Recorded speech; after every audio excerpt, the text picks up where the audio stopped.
Shalom, selamat pagi. Damai sejahtera dan sukacita Allah melimpah dalam hidup kita semuanya. Saudara terkasih, pada pagi hari ini saya akan menyampaikan firman dengan judul Suratan Kristus. Mari kita buka bersama-sama dari 2 Korintus 3 ayat 1 sampai 3. 2 Korintus 3 ayat 1 sampai 3. Saya senang menggunakan bahasa Indonesia sehari-hari karena baik kalimat maupun penggunaan katanya itu mudah sekali dimengerti. Ya, saya bacakan. Apakah ini nampaknya seolah-olah kami memuji-muji diri kami lagi? Atau boleh jadi kami memerlukan surat pujian untuk kalian atau dari kalian seperti yang diperlukan oleh orang-orang lain?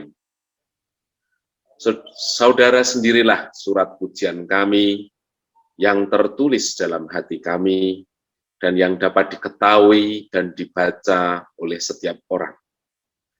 Mereka sendiri dapat melihat bahwa saudara merupakan surat yang ditulis Kristus yang dikirim melalui kami. Surat itu ditulis bukan dengan tinta, tetapi dengan Roh Allah yang hidup, bukan juga di atas batu tulis, tetapi pada hati manusia. Nah, saudaraku, kalau kita baca firman Tuhan ini, Paulus mengungkapkan bagaimana konsep kepuasannya ketika dia melayani Tuhan. Ya. Dia bisa menarik dirinya, memiliki satu dasar kehidupan yang berbeda dengan konsep kehidupan pada orang lain.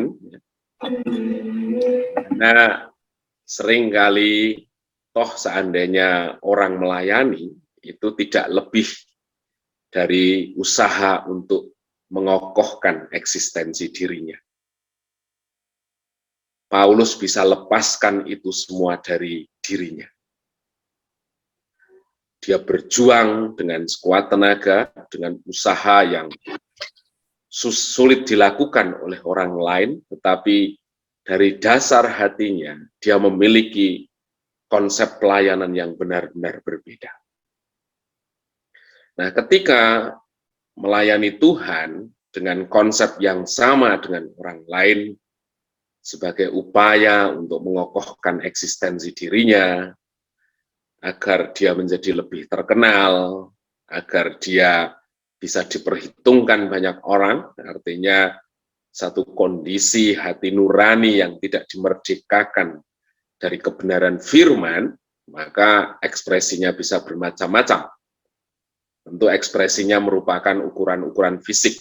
Dia melayani, tetapi motivasinya bagaimana membangun gereja yang megah, bangunan gereja yang megah, jumlah jemaat yang banyak, biar dikatakan pelayanannya sukses, dan masih banyak lagi. Tidak sadar dengan cara demikian orang sudah mengambil upahnya di bumi ini. Dia tidak lagi mengerjakan bagian kekal di dalam Tuhan, tetapi dia sedang mengambil upahnya untuk dirinya sendiri. Tetapi di ayat 2 Paulus di sini menjelaskan bahwa surat pujiannya itu ada di dalam diri orang-orang yang dilayani. Seorang pelayan Tuhan yang sejati, bagaimana hatinya sudah diubahkan bahwa kepuasannya tidak lain dan tidak bukan ketika dia melihat bagaimana jamahan Tuhan terjadi, transformasi kehidupan terjadi bagi setiap orang yang dilayani. Karena kerinduan itu, seseorang berani membayar harganya. Merupakan satu kehormatan bila kita dari cara hidup yang tidak berbeda dari orang-orang lain sebelum kita kenal Tuhan, cara hidup yang menjanjikan kebinasaan, cara hidup yang sia-sia, tetapi pada akhirnya dipakai Tuhan untuk bisa mengubahkan kehidupan orang dari binasa menuju kekekalan. Dari cara hidup yang dibenci Tuhan, menjadi cara hidup yang mengasihi Tuhan. Dari cara hidup yang pantas dihukum, menjadi cara hidup yang layak menerima kasih anugerah. Itulah kebahagiaan sejati bagi setiap kita orang percaya selama kita tinggal di dunia ini. Orang-orang yang dilayani menjadi suratan Kristus. Saudaraku, pendek kata, marilah kita mengubah paradigma di dalam pikiran kita bahwa sesungguhnya kebanggaan kita adalah ketika bagaimana jamahan Tuhan terjadi pada orang-orang yang kita layani, yang pada akhirnya mereka sungguh-sungguh menjadi saksi bagi Kristus. Kehidupan mereka benar-benar mengalami jamahan Tuhan yang memerdekakan bagi banyak orang.